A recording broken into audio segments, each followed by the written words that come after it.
As I read and viewed my podmates' pitches this week, I was intrigued at the similar themes among all of them and even among mine.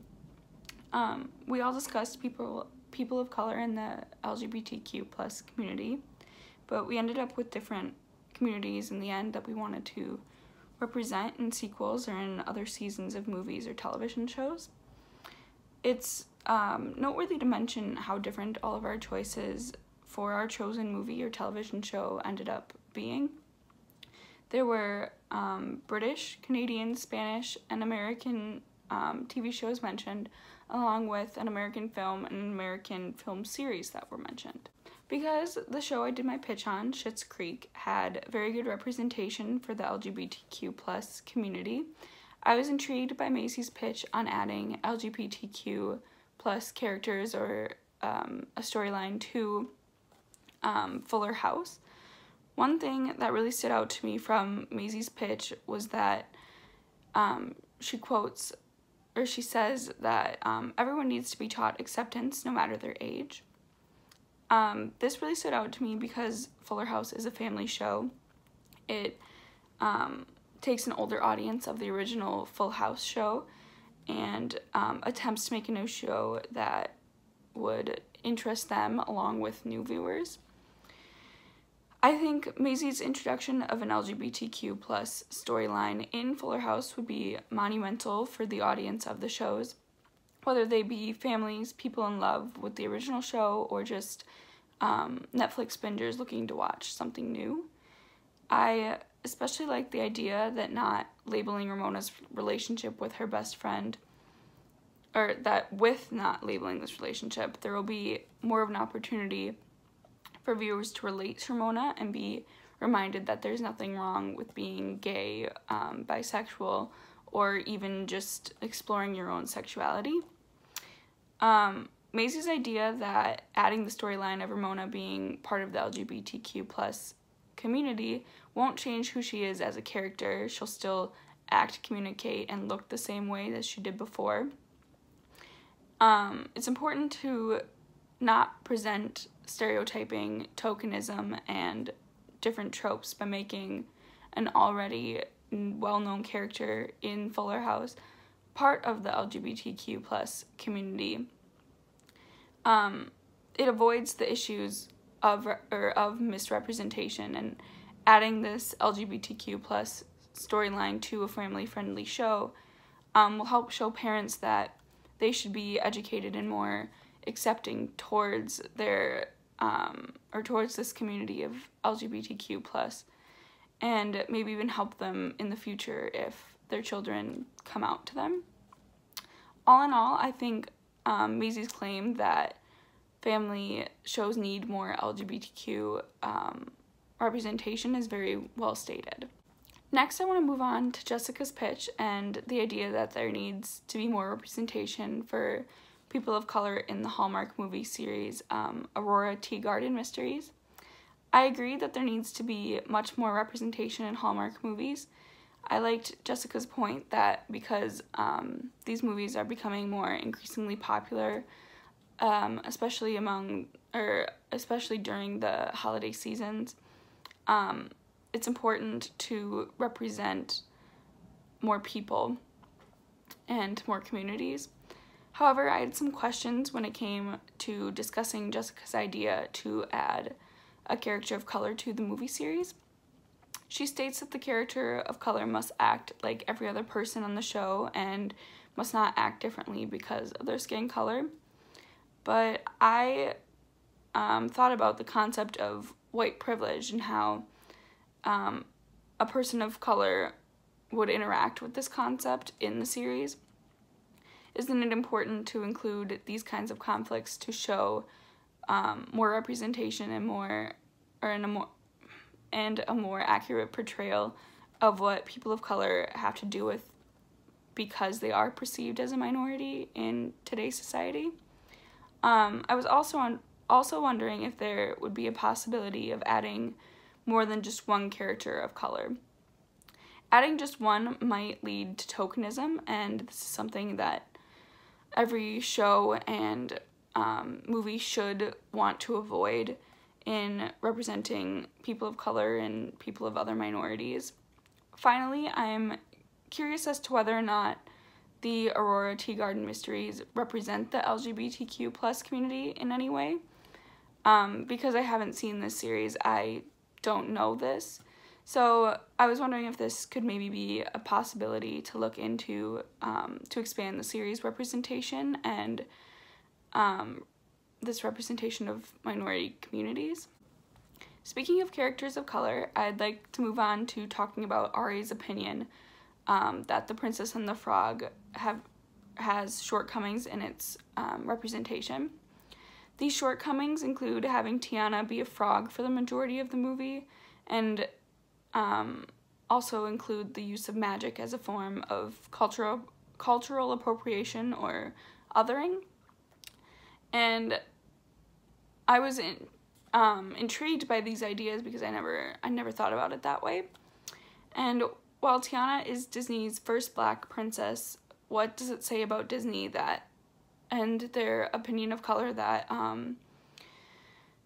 they changed their first Black princess into a frog for most of the movie that is supposed to be about her? Ari's idea that Charlotte, Tiana's white friend, could become a frog in the second movie and take on the role of the protagonist is very interesting to me. On one hand, I like it because it'll show that Disney doesn't view Tiana as an animal or as a frog because of her race, but because it's part of the storyline instead. I also like it because of the continuity it has with the first movie. In the first movie, there's a character that turns into a frog, and then in the second movie, there's a character that turns into a frog. On the other hand, I just like the fact that Tiana would become a sort of background character to Charlotte if she becomes the new protagonist. I think it's important to keep Tiana at the forefront of the audience's mind as the powerful, independent Black protagonist or Black princess. However, I do agree with Ari's opinion that Disney needs to destroy the damsel in distress and the true love's kiss tropes, and by making Tiana and Charlotte figure out the problem of Charlotte turning into a frog together without the help of a man can make the second movie even better and destroy those tropes. Next, I want to talk about Olivia's idea for Grey's Anatomy. This is a show that has gone on for over 10 years and often has representation for many minority communities. They've included characters of many races, genders, sexualities, socioeconomic statuses, opinions, etc. However, Olivia's research that there are actually more female doctors than male brought her to the conclusion that there needs to be even more women characters included in Grey's Anatomy. She wants to include a single mother in the show, and doing this can provide, well, I think it can provide the audience with more complex female characters and show different sides and different types of women. And using the method of the colorblind casting that Olivia mentions in her paper that Shonda Rhimes uses can help avoid misrepresentations with stereotyping, tokenism, and tropes. The thought of representing women in strong roles brings me to Addie's pitch on the end of the effing world and its misrepresentations of America. I was a little confused as I read Addie's pitch, or her paper of her pitch, but it was very thought-provoking, thinking that this British show was just a satire of American society today. Addie's ideas of adding a female villain or a male hero can subvert the common gender roles that are often seen in today's movies and television shows.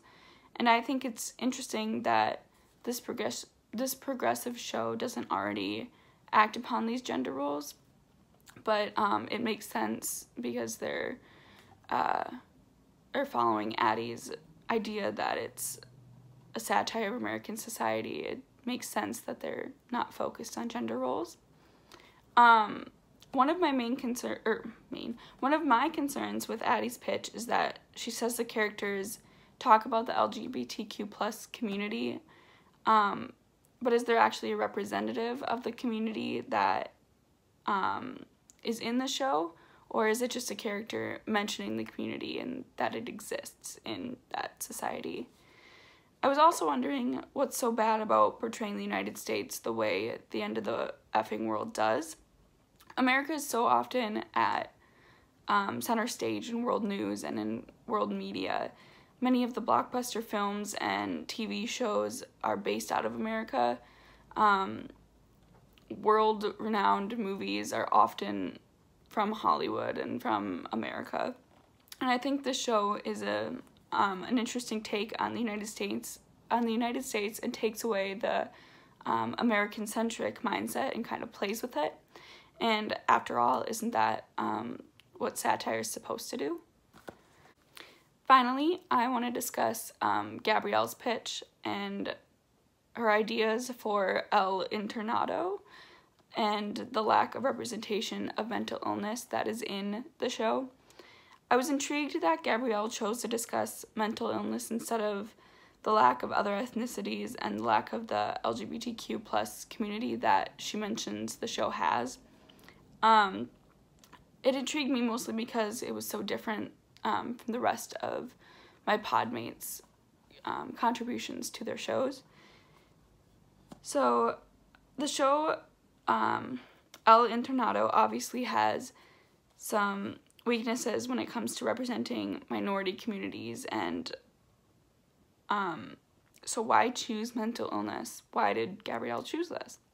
I'm wondering if there's further research besides Gabrielle's research on Spain and the opinions that the country and the people in the country have of the LGBTQ plus community. Does this country have poor representation and miseducation of mental illness that needs to be addressed before adding characters of other ethnicities or other sexualities? All in all, I was very enthralled by all of my podmates' ideas and pitches. We all mentioned quite similar things, but we approached them very differently. And I look forward to seeing what our pitch 2 will have to entail and how they will differ in both content and in ideas from our pitches that were presented.